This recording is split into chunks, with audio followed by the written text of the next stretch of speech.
question is, why is it important for a citizen, especially the youth, to participate in community decision making?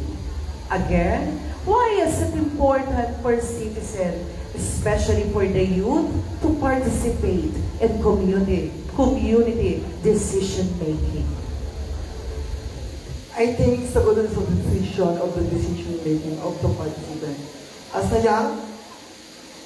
a young, in a part of community, as an LGBT part, this is generation. I think it's the good citizenship and seminar to love the information as a citizen young communication, decision making, especially love education. Because all the people, all the young generation, not include access to education poverty for financial support.